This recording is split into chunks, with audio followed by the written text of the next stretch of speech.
My brother completely wrecked my vacation home, and when I confronted my parents, they shrugged and said, "He's young and you can afford it." I just smiled and told them I'd handle everything myself.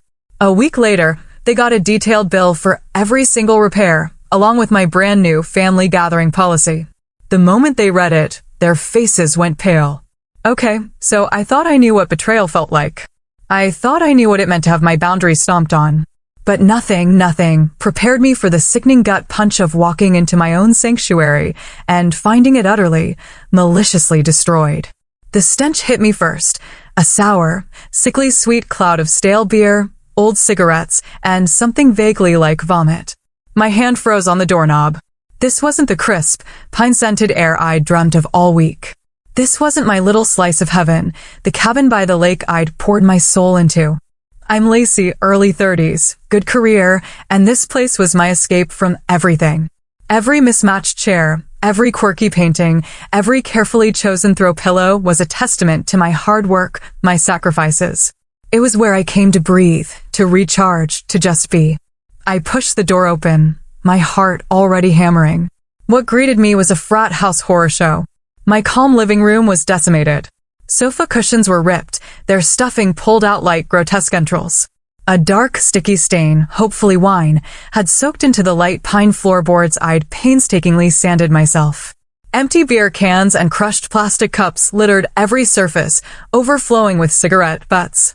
My antique coffee table, a flea market find I'd lovingly restored, had a deep, jagged crack across its surface, like someone had danced or jumped on it.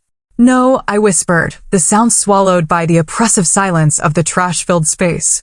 No. My weekend bag dropped from nerveless fingers. The kitchen was even worse. The fridge door hung open, its contents spilled and congealing on the floor. Broken glass crunched under my boots. Someone had taken a thick, black permanent marker and drawn crude images on the cupboard doors. My carefully curated collection of artisanal mugs, gifts from friends, souvenirs from travels, smashed. All of them.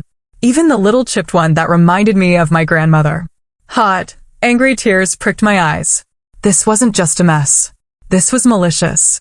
This was a profound, personal violation. I forced myself to check the rest of the small cabin. The bathroom mirror was a spiderweb of cracks. My bedroom. They'd been in my bedroom. My sheets were gone. The mattress stained. Perfume bottles I cherished were empty, their contents likely sprayed around with abandon. A small antique jewelry box, usually tucked away, lay open and empty on the floor. It didn't hold much monetary value, but the few pieces inside were deeply sentimental. My breath hitched. Who would do this? And how did they even get in?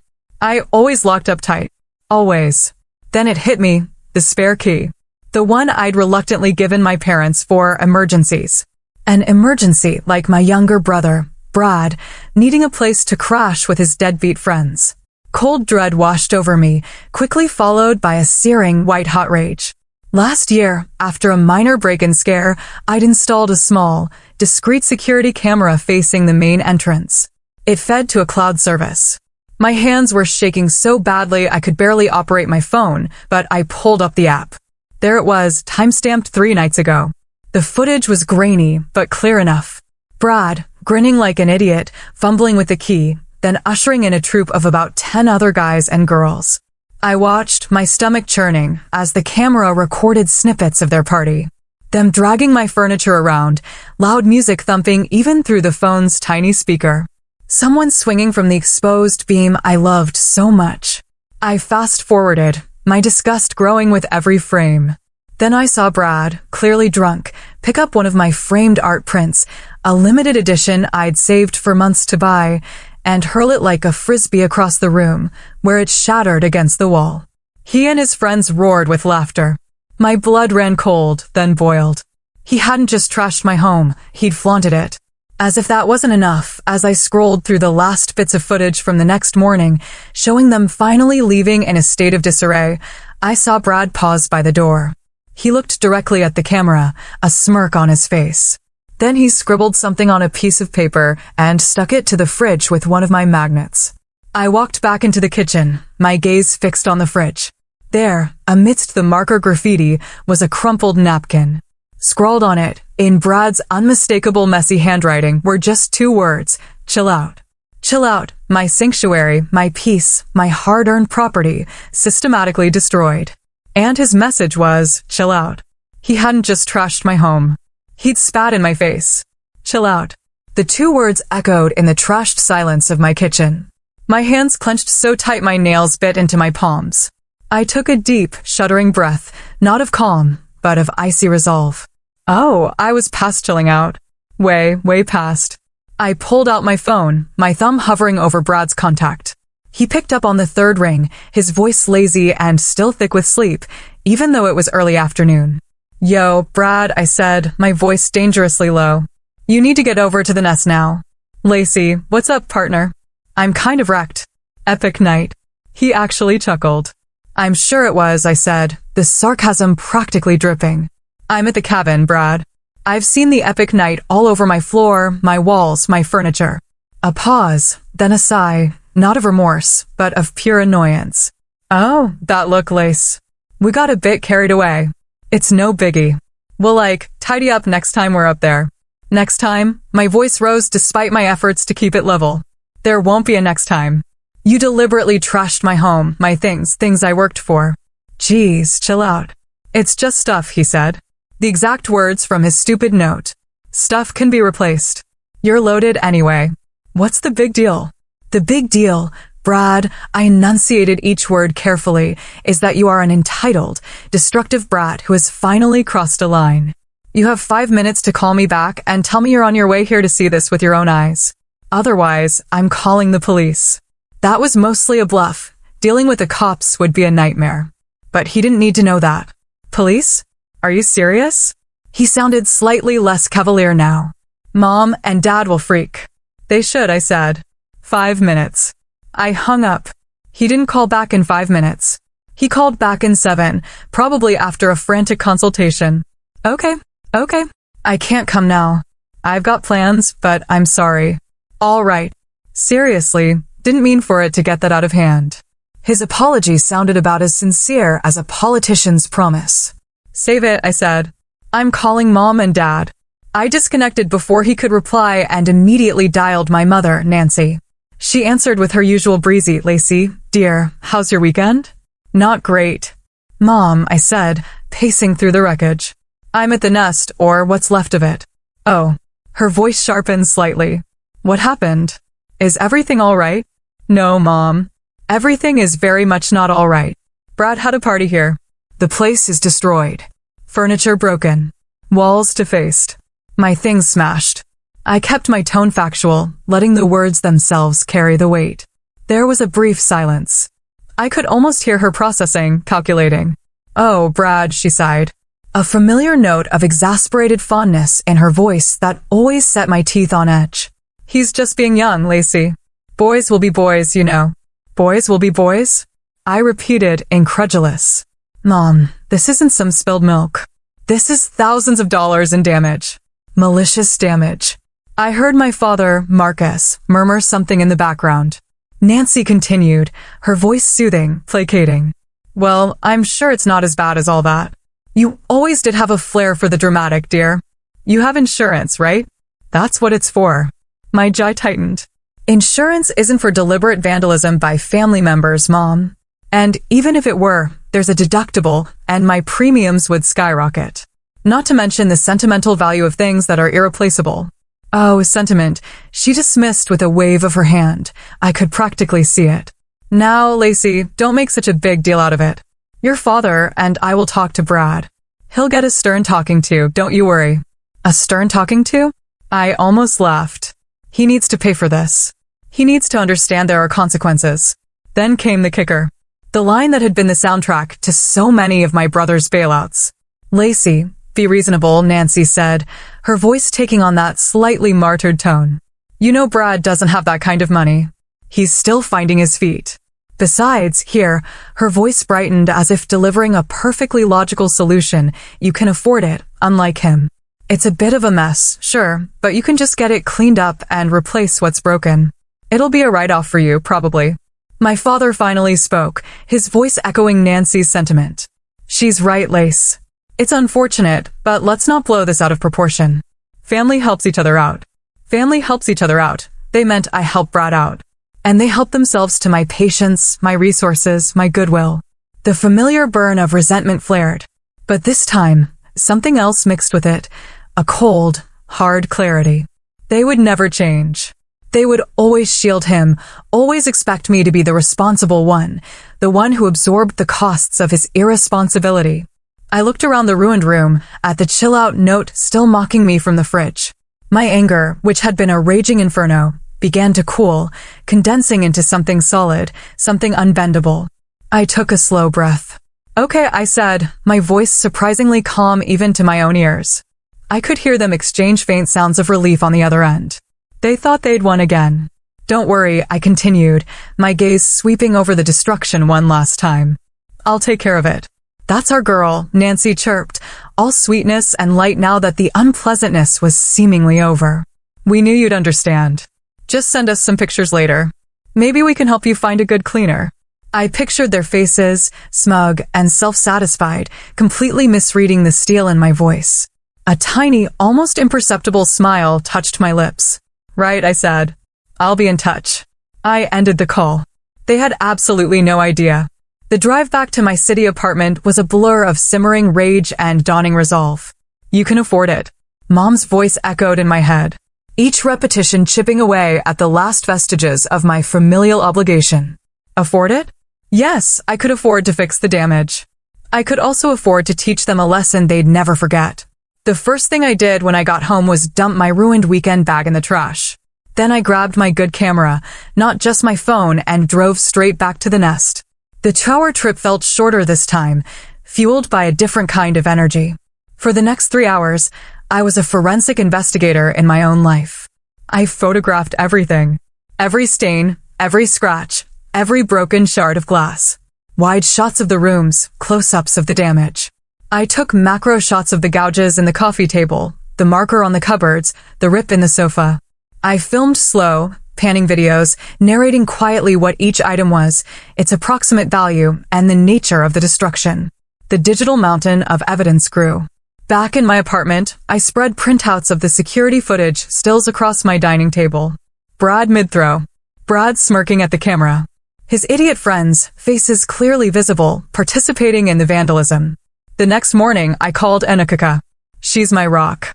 The kind of friend who tells you when you have spinach in your teeth and when you're being a doormat. I laid it all out. The discovery. Brad's pathetic excuses. My parents' infuriating dismissal. Lacey, that's beyond awful, Enikaka said, her voice tight with anger on my behalf. They expect you to just what? Smile and write a check after he treated your sanctuary like a public toilet. Pretty much, I sighed. Standard operating procedure for the Hayes family, starring Brad as the golden child and me as the first national bank of Lacey. Not this time, Enikaka said firmly. This time, you burn it all down. Metaphorically, of course. Mostly. That's the plan, I said, a grim satisfaction in my voice. I'm documenting everything. I mean everything. Good, she said. Itemize it. Every single cent. And don't just bill Brad. Bill your parents. They're complicit. They enabled this. They raised him to be this little monster. Her words were like a balm to my frayed nerves. It wasn't just me being unreasonable. It wasn't just me overreacting. You think I should? I asked, though I already knew the answer. Abso-freaking-lutely, Enikaka said. They dismissed you because you can afford it. Fine. Let them contribute from their retirement fund. See how quickly their tune changes when it's their money on the line. That afternoon, I started compiling the list. Replacement cost for the custom sofa, $1,280. Repair and refinish antique coffee table, if salvageable, otherwise replacement estimated $600. New artisanal mugs, 12 at an average of $30 each, $360. Repainting kitchen cupboards, $400. Professional cleaning services for biohazards and extreme mess, $500. Replacing smashed art print, $450. The list went on and on, page after page. I researched current retail prices, got quotes from contractors for repairs. I was meticulous. I was ruthless. The total, when I finally tallied it up, was staggering. Even I was a little shocked. It was well into 5 figures. Then I called Ellis, a sharp lawyer I knew from a networking group. I wasn't looking to sue, not yet anyway, but I wanted the wording of my demands to be ironclad. I explained the situation briefly. Wow, Ellis said after a low whistle. Family. Can't live with them. Can't legally lock him in the shed. He chuckled. Okay, so you want to send them a formal demand for damages, and you want to restrict access to your properties? Smart. He Ave me some precise legal phrasing to include, making it clear that this was a serious claim for restitution of damages caused by negligence and vandalism, and that failure to pay could result in further legal action. He also helped me draft a very formal, very unambiguous new family gathering policy. It stated in no uncertain terms that effective immediately, Brad, Nancy, and Marcus were no longer permitted on any property owned by me for any reason, including but not limited to social calls, holidays, or emergencies they themselves manufactured. Any attempt to access said properties would be considered trespassing and dealt with accordingly.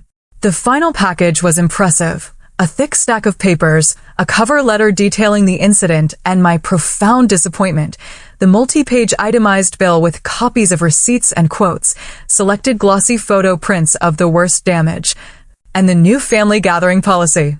I made 2 identical sets. That evening, I stood in line at the post office, 2 large manila envelopes addressed separately, one to Brad, one to my parents. I paid for registered mail with return receipt requested.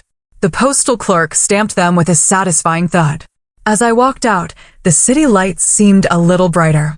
A weight I hadn't fully realized I was carrying had begun to lift. They thought I'd just roll over, absorb the cost, and smooth things over like always. They thought their dismissive words and Brad's pathetic sorry would be enough. They had no idea what was coming. This wasn't just about the money anymore. This was about respect, my respect, and they were about to learn its price. 2 days later, the email notifications pinged on my laptop. Delivery confirmed. One for Brad, one for Nancy and Marcus. I imagined the scene at their respective homes. My parents probably settling in for their evening news, perhaps Nancy complaining mildly about how dramatic I was being over a little mess. Brad, likely still in bed or gaming, annoyed at having to sign for something. I pictured my mother, Nancy, picking up the thick envelope from the hall table, frowning slightly at the official-looking registered mail sticker. "What's this, Marcus?" she'd call out, tearing it open with a perfectly manicured nail. She'd expect a check, or at least a letter full of angst and recriminations that she could easily dismiss. Instead, her eyes would scan the formal cover letter, the polite but firm tone, a stark contrast to the emotional outbursts she was used to from me when pushed too far. Then the bill. Page after page of itemized destruction. Each line a testament to her son's recklessness and her own willful blindness. The numbers would leap off the page. Not a few hundred for a cleaner, but a sum that would make even their comfortable suburban eyes water. I could almost see her face paling, her hand flying to her mouth. Marcus, you need to see this." My father, Marcus, ever the pragmatist when it suited him, would take the papers, his brow furrowing. He'd flip through them, his expression hardening as he saw the cold, hard figures, the undeniable photographic evidence. The crystal-clear stills from the security footage would be particularly damning. Brad red-handed, his friends' faces visible. No more boys will be boys now. This was documented, undeniable. And then the new family gathering policy, not a suggestion, not a request, but a formal declaration. Banned from the nest, from my city apartment, from any future property I might acquire, effective immediately for any gatherings. The finality of it, the sheer audacity from their perspective, would likely render them speechless for a moment. At Brad's apartment, the scene would be different, but the shock similar. He'd probably rip open his envelope carelessly, expecting a lecture, maybe a demand for a token apology payment. The sheer volume of paper would surprise him. He'd scan the bill, his eyes widening. He wouldn't understand half the terms, but the final figure at the bottom, that he'd understand. He'd see the photos of himself caught in the act, looking like a fool. He'd read the policy, the words banned and trespassing finally penetrating his thick skull. His usual bravado would likely crumble, replaced by a dawning panic. He couldn't chill out his way out of this one. I imagined the frantic phone calls between them. Brad, probably hysterical, calling mom and dad. She's crazy. She can't do this. You have to talk to her. Nancy, her voice shrill with indignation. This is outrageous. After all we've done for her, the ungrateful child. Marcus, perhaps a little quieter, a little more shaken, realizing the carefully constructed bubble of their family dynamic had just been violently popped. He had always relied on Nancy to manage these emotional things. But this had figures and legal-sounding phrases. My phone, which had been peacefully silent on my desk, suddenly lit up. Incoming call, Mom. I let it ring. It went to voicemail. A second later, incoming call, Dad. I let that one go, too. Then almost immediately, incoming call, Brad. Ignored. The phone buzzed again. A new voicemail. It was Nancy. I pressed play, holding the phone slightly away from my ear. Lacey, you pick up this phone right now. What is the meaning of this? This ridiculous piece of paper. How dare you? After everything. Your own brother. This is beyond. Her voice was a torrent of sputtering outrage. A far cry from the dismissive calm she displayed just days before. I listened for about 10 seconds, enough to get the gist. Then, with a small, almost serene smile, I tapped delete. My phone immediately started ringing again. Mom. I silenced it. Then Dad. Silenced. Then Brad. His call display picture, a goofy selfie that now just looked pathetic. Silenced. A string of texts started to come through. Mom, call me immediately. This is unacceptable. Dad, Lacey. We need to discuss this. This is not the way. Brad, WTF, are you serious? You can't do this to me. Brad, Mom and Dad are freaking out. Call them. I read them, a strange sense of detachment washing over me. The panic in their words was a stark contrast to the quiet of my apartment. They were reacting exactly as I had anticipated. Their world, where I was the ever-reliable, ever-forgiving safety net, had just been upended. I poured myself a glass of water. The silence in my apartment felt richer, deeper than it had in years. The peace was already beginning. They thought they could break my things, dismiss my feelings, and I would just absorb it. They were learning, perhaps for the first time, that actions have consequences, and my ability to afford it also afforded me the ability to draw a line so thick, so permanent, they'd never be able to cross it again. The barrage of calls and texts continued for days. It was like a digital siege. First came the outrage, the sputtering disbelief I'd already sampled. Then it shifted. The voicemails became a masterclass in manipulation. Lacey, honey, it's Mom. Nancy's voice, usually so assured, now dripped with a saccharine wounded tone. I just don't understand. How could you do this to your family? To us? We love you. This isn't like you at all. Are you okay, dear? Is something else bothering you? You can talk to us, right? Because I was clearly the one with the problem. Then came Dad, Marcus, trying the disappointed but reasonable approach. Lacey, your mother is very upset. Brad is beside himself. This bill, it's just not feasible. And this policy, it's tearing the family apart. Think about the upcoming holidays. Think about tradition. We need to sit down and talk this through calmly. Brad's messages were less sophisticated, mostly a string of angry emojis, misspelled accusations of cruelty, and pathetic pleas. You are ruining my life. I said I was sorry. What more do you want? I didn't respond to any of them. Not a single call, not a single text. My silence seemed to infuriate them more than any argument could have. A few days later, a new number popped up on my caller ID. I didn't recognize it, so I let it go to voicemail.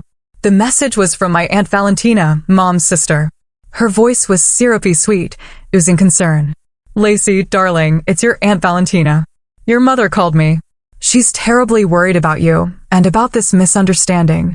Honey, families have disagreements, but this seems so extreme. Brad made a mistake, a silly, youthful mistake. But he's your brother and your parents. They're heartbroken. Can't we all just find a way to forgive and forget for the sake of family unity? Your mother said you're not even taking their calls. That's not like you, sweetheart. I rolled my eyes. So, Mom had deployed the flying monkeys. Valentina had always been a bit of a busybody, quick to offer unsolicited advice and mediate disputes, usually by pressuring everyone to concede to Nancy's wishes for peace. I actually considered calling Valentina back just to set her straight, but then I remembered Anukika's advice about Jade. Justify, argue, defend, explain. Engaging would just give them an opening. So, I texted her instead. A short, polite message, Aunt Valentina, thank you for your concern. The matter is between me, Brad, and my parents. My terms are clear and non-negotiable. I hope you can understand. Her reply was almost instantaneous.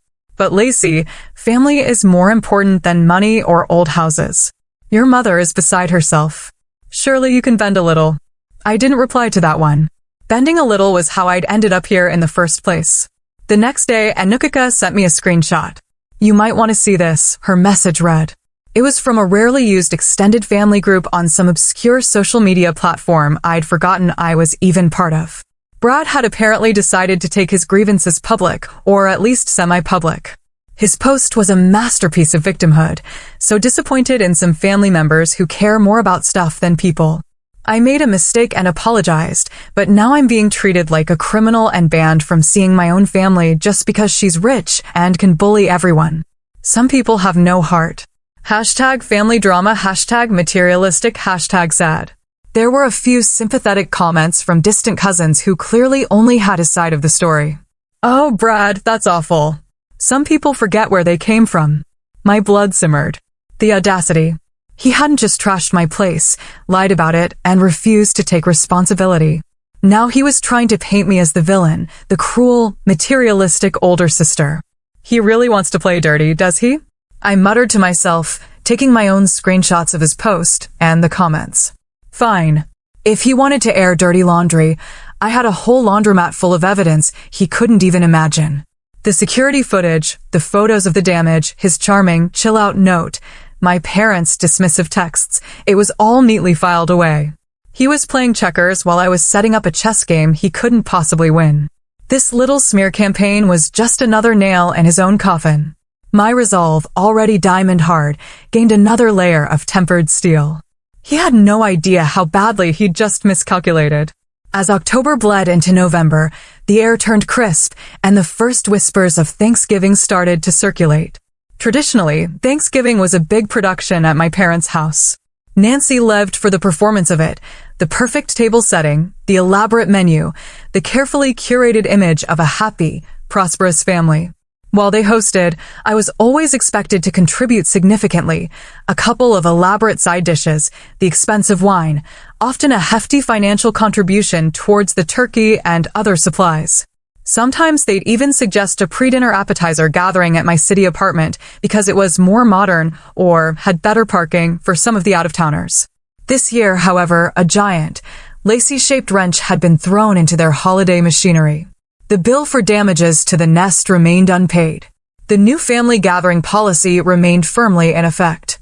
After the initial flurry of outrage calls and manipulative texts, a strange sort of silence had descended from their end, at least directly to me. It was the kind of silence that precedes a storm. They were clearly stonewalling on the payment, probably hoping I'd just give up or that the looming holiday would force my hand. Then the indirect pressure started. Aunt Valentina called again, her voice even more strained. Lacey, your mother is trying to plan Thanksgiving and she's just at a loss. She doesn't know what to do about you. Surely you're not going to let this ruin Thanksgiving for everyone. Aunt Valentina, I said, my voice calm and even. My plans for Thanksgiving are my own. The situation with my parents and Brad is separate. They have the bill and they have the policy. Nothing has changed. But it's Thanksgiving, she wailed, as if the holiday itself possessed magical powers of absolution. I politely ended the call. A few days later, an email landed in my inbox from Nancy. Subject: Thanksgiving plans. The email was a masterpiece of passive aggression and denial. It outlined the usual Thanksgiving dinner details at their house. Then casually added, Lacey, we'll need you to bring your famous pecan sweet potato casserole and the cranberry orange relish, and perhaps you could host a small cocktail hour at your place around 1 p.m. before everyone comes over here. It would be lovely to see you and clear the air. We need to put all this unpleasantness behind us and come together as a family. No mention of the 5-figure bill, no acknowledgement of the ban. It was as if my registered letters, the photos, the legalistic policy had all been a figment of my imagination. A temporary tantrum they were benevolently willing to overlook if I just came to my senses. I stared at the email, a humorless laugh escaping me. The sheer, unadulterated gall. When I read it to Anukika over coffee, she just shook her head. They're genuinely living in another reality, aren't they? Clear the air. The air is crystal clear, Lacey. You've made your position perfectly plain. So, what do I do? I asked, though I already knew. You make your own Thanksgiving plans, Anukika said, her eyes sparkling. Quiet, peaceful, and utterly devoid of drama. My place, your place, fancy takeout, sweatpants. The world is our oyster, my friend. The thought was incredibly appealing. A Thanksgiving without the forced smiles, the undercurrents of resentment, Nancy's subtle digs, and Brad's entitled whining. It sounded like paradise. Done, I said. My place. We'll order in from that amazing Indian place and watch terrible movies. Perfect. Anukika grinned. I didn't reply to Nancy's email. My silence was my answer. A week later, another email, this time from my father, Marcus. It was shorter, more direct, but equally delusional. Subject: Thanksgiving contributions. Lacey, your mother is getting anxious about the arrangements. We'll be by your place on Thursday morning, say around 10 a.m. to pick up your usual contributions for Thanksgiving dinner, and we can all talk then, like a normal family. This has gone on long enough. Not a request, a statement. As if they could just summon me, command my compliance, and override my clearly stated boundaries by sheer force of will. They were actually planning to just show up. The arrogance was breathtaking. This time I did reply. A single, concise sentence: my policy stands. Any uninvited appearance at my properties will be considered trespassing, and I will act accordingly. The bill for damages to the nest remains outstanding. I hit send. The ball was back in their court. Let them try. I was ready. The thought of a confrontation didn't fill me with dread anymore. It filled me with a grim sort of anticipation. They wanted to push. I was about to show them just how hard I could push back. Thanksgiving was indeed looming, but the only pressure cooker I was interested in was the one simmering with my own quiet, delicious plans with Anukika. Thanksgiving morning dawned bright and chilly. Instead of the usual frantic rush of baking and packing, my apartment was an oasis of calm. The rich aroma of coffee filled the air, and Anukika was already there, curled up on my sofa in fuzzy socks, flipping through streaming services for our terrible movie marathon. We were planning a feast of takeout later. Zero stress involved. Around 10:05 a.m., right on schedule for their threatened arrival, my apartment buzzer shrieked. Not the polite, quick buzz of a delivery person, but a long, insistent, demanding blare. Anukika raised an eyebrow. Showtime? Looks like it, I said, a strange calm settling over me. I picked up my phone, already set to record video, and walked to the intercom. Yes, Lacey. It's us. Open the door. Nancy's voice, sharp and impatient, crackled through the speaker. I'm afraid I can't do that, Mom, I replied, my tone even. As I stated in my email, uninvited appearances are not welcome. Don't be ridiculous, Lacey. It's Thanksgiving. We're here to pick up your contributions and talk, Marcus chimed in, his voice booming slightly. There are no contributions, I said. And we have nothing further to discuss until the bill for the nest is settled. A frustrated sigh from Nancy. Lacey, open this door right now, or I swear. I walked to the door, phone still recording, and peered through the peephole. There they were, Nancy, Marcus, and lurking behind them, looking sullen and uncomfortable, Brad. Nancy's face was flushed. Marcus looked stern, and Brad just looked like he'd rather be anywhere else. I opened the door a crack, the security chains still firmly in place. In my other hand, I held a neatly folded copy of the new family gathering policy and a crisp, official-looking document Ellis had helped me prepare, a formal cease and desist letter reiterating the trespass warning. What part of uninvited and trespassing was unclear. I asked, my voice quiet but firm. Nancy pushed forward. Don't you take that tone with me, young lady. We are your parents. You will let us in, and we will sort this nonsense out. She actually tried to push the door further open, rattling the chain. No, I said, holding my ground. You are not coming in. This is my home. Your presence here, after being explicitly told not to come, is trespassing. Marcus stepped forward, trying a different tactic. Lacey, please, he said, his voice softer, attempting to sound reasonable. Think of your mother. Think of the family. Don't do this. This isn't you. You have a good heart. Let's just talk. My good heart has been taken advantage of for years, Dad, I said. And my good heart is telling me to protect my peace. The terms are clear. Pay the bill. Respect my boundaries. Then maybe we can talk. Until then, you need to leave. Brad, who had been scowling silently, finally muttered, You're a real, you know that? And you're a destructive, entitled brat who still hasn't paid for the thousands of dollars of damage you caused, I retorted coolly, my eyes locking onto his. He actually flinched. It was then that Nancy escalated, her voice rising to a shout that probably carried down the hallway. We know you don't really mean this. You always come through for family. You wouldn't dare turn us away on Thanksgiving. It's unnatural. Just as she hit her crescendo, the door to the apartment opposite mine opened a crack. Mrs. Henderson, my elderly, sweet-faced, and surprisingly observant neighbor, poked her head out. She'd been a resident in the building for decades and knew everyone's comings and goings. Oh, Lacey, dear, Mrs. Henderson said, her voice clear and carrying, though she was addressing me. She had a clear view of my parents and Brad clustered at my door. I meant to tell you I was watering my plants on my balcony that Friday, you know, the weekend before last. I saw Nancy and Marcus here.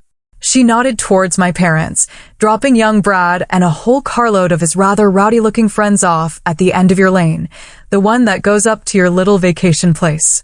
I thought it was a bit odd they didn't drive all the way up or stop in themselves, just sort of waved them off. Quite a noisy bunch they were, too. A stunned silence fell. My parents froze. Nancy's mouth, which had been open mid-rant, snapped shut. Marcus's face went from stern to a sort of pasty gray. Brad looked like he wanted the floor to swallow him whole. Mrs. Henderson, bless her unintentional, perfectly timed intervention, had just torpedoed their entire narrative of ignorance, and boys will be boys. She'd placed them at the scene, not just as enablers after the fact, but as facilitators before it. They hadn't just known Brad had a key. They'd actively delivered him and his hoard to my doorstep. I simply looked at them, my expression unyielding. The fight visibly drained out of them. Nancy opened and closed her mouth a few times, but no sound came out. Marcus just stared, looking utterly defeated. Well, I said into the silence, my voice still calm. That's illuminating. They mumbled a few incoherent, blustering remarks about misunderstandings and Mrs. Henderson being mistaken, but their hearts weren't in it. The public humiliation, the irrefutable implication of their deeper complicity, was too much. Defeated, they began to retreat. Brad shot me one last venomous glare before being pulled away by Marcus. As they shuffled towards the elevator, I called out, loud enough for them and possibly Mrs. Henderson to hear clearly, the bill is still due. Interest daily. And by the way, I've shared copies of the security footage, Brad's charming social media posts, and this delightful interaction with the rest of the family. Happy Thanksgiving. The elevator doors dinged open. They couldn't get in fast enough. The piece that descended as the doors slid shut was the most satisfying sound I'd heard all day. The silence that followed their retreat down the hallway was profound. Enukuka emerged from my living room, a slow grin spreading across her face. Well, she said, that was more entertaining than any terrible movie we could have picked. Mrs. Henderson for the win. Tell me about it, I said, finally letting out a shaky laugh, the adrenaline starting to fade. I should send her a thank you bouquet.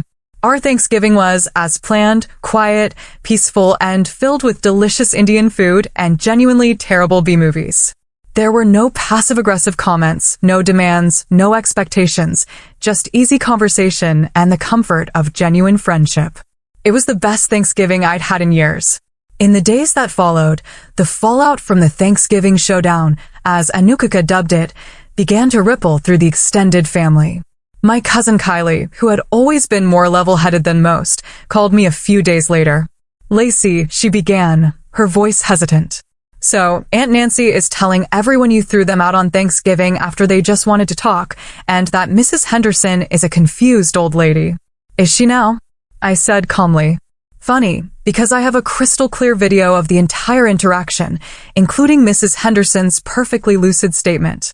And I also have the security footage from the nest, Brad's charming social media confession, and copies of their dismissive texts when I first told them about the damage. I shared a little highlights reel with a few select people. Perhaps you'd like to see it. There was a pause. Oh, Kylie said. Actually, Uncle Robert already forwarded something like that. It's pretty damning, especially the part where Brad is literally swinging from the rafters. The grapevine, it turned out, worked both ways. Once a few key, less biased relatives saw the actual evidence, the visual proof of the destruction, Brad's arrogance, my parents' complicity confirmed by Mrs. Henderson, and their aggressive behavior at my door, Nancy's narrative of the misunderstood son and the cruel, unforgiving daughter began to crumble. The bill, however, remained unpaid. My lawyer, Ellis, sent a follow-up letter, a bit more strongly worded this time, hinting at small claims court and the public record that would create. About a week after that, a certified check arrived in the mail. Not from Brad, of course, but from Nancy and Marcus. It was for the full amount, every last cent. There was no note, no apology, just the check. I deposited it immediately. The satisfaction was immense. Not just for the money, but for what it represented, accountability, finally. Kylie called again a few weeks before Christmas. Things are tense over here, she reported. Aunt Nancy is apparently a wreck. Not because she's sorry, from what I gather, but because everyone knows.